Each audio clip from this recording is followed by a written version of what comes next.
അസ്ന ചുഴലിക്കാറ്റ് അടുത്ത 24 മണിക്കൂറിനുള്ളിൽ ഇന്ത്യൻ തീരത്ത് നിന്ന് വടക്ക് പടിഞ്ഞാറ് ദിശയിലേക്ക് നീങ്ങാൻ സാധ്യതയുണ്ടെന്ന് കാലാവസ്ഥാ മുന്നറിയിപ്പ് വരുന്നു. അഹമ്മദാബാദിലും ഗാന്ധിനഗറിലും മഴ മുന്നറിയിപ്പ് വന്നു കഴിഞ്ഞു. ഗുജറാത്തിൽ കഴിഞ്ഞ 4 ദിവസങ്ങൾക്കിടെ ഉണ്ടായ മഴയിൽ 32 പേർക്ക് ജീവൻ നഷ്ടമായി. ഡൽഹിയിൽ നിന്ന് വിനിത VG അർജന്റായി വിവരവുമായി ചേരുന്നു. Vinitha, good morning. എന്തൊക്കെയാണ് വിവരങ്ങൾ? പറയൂ.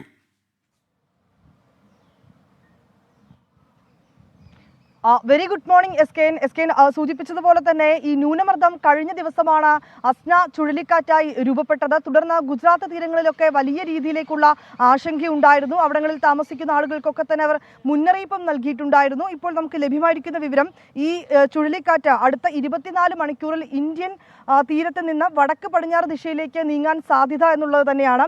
ഒപ്പം തന്നെ അഹമ്മദാബാദിലും ഗാന്ധിനഗറിലും മഴ മുന്നറിയിപ്പും കാലാവസ്ഥാ നിരീക്ഷണ കേന്ദ്രം നൽകിയിട്ടുണ്ട്. വലിയ ഒരു മഴയ്ക്ക് സാധ്യതയില്ല എന്ന് പറയുമ്പോഴും നേരിയ തരത്തിൽ മഴ ഉണ്ടാകുമെന്നുള്ളത് തന്നെയാണ് മുന്നറിയിപ്പുള്ളത്. ഒപ്പം തന്നെ കഴിഞ്ഞ 24 മണിക്കൂർ ഈ ഗുജറാത്തിലെ കച്ചിലൊക്കെ തന്നെ കനത്ത മഴയാണ് ലഭിച്ചിട്ടുണ്ടായിരുന്നത്. ജാംനഗറിലെ പധാനപാട്ടിയും ഒപ്പം തന്നെ ചങ്കാപാട്ടിയും ബന്ധിപ്പിക്കുന്ന റോഡ് ഈ കനത്ത മഴയും വെള്ളക്കെട്ടിനെയും തുടർന്ന് അടച്ചിരിക്കുകയാണ്.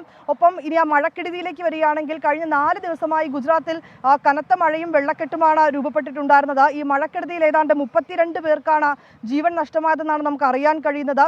6000-ഓളം പേരെ ഈ വെള്ളക്കെട്ടിന്റെ മേഖലകളിൽ നിന്നായി മാറ്റി പാർപ്പിച്ചിട്ടുണ്ട്. അവരെ രക്ഷപ്പെടുത്തിയെന്നും അറിയാൻ കഴിയുന്നുണ്ട്. ഒപ്പം തന്നെ 1600 പേരെയാണ് മാറ്റി പാർപ്പിച്ചിരിക്കുന്നത്. ഈ ഷേദി നദിയിലെ ജലനിരപ്പ് ഉയർന്നതിനെ തുടർന്ന് ഈ സമീപമുള്ള പട്ടണത്തിലെ പ്രധാന റോഡുകളെല്ലാം വെള്ളക്കെട്ടിലാണെന്നും നമുക്ക് അറിയാൻ കഴിയുന്നുണ്ട്. ഒപ്പം തന്നെ വിശ്വാമിത്ര നദിയിലെ ജലനിരപ്പ് അത് 37 അടിയായിരുന്നു. അതിപ്പോൾ നിലവിൽ 23 അടിയായി കുറഞ്ഞിട്ടുണ്ട്. ആ മേഖലയിൽ ഒരു നേരിയ ആശ്വാസം കൂടിയുണ്ട്. പക്ഷേ എങ്കിൽ പോലും ഇന്ന് പല മേഖലകളിലും മഴ മുന്നറിയിപ്പ് തന്നെയാണുള്ളത്. ഈ നദീതീരങ്ങളിലൊക്കെ താമസിക്കുന്നവർ ജാഗ്രത പാലിക്കണമെന്നുള്ളത് തന്നെയാണ് നിർദ്ദേശം. എസ്കെ.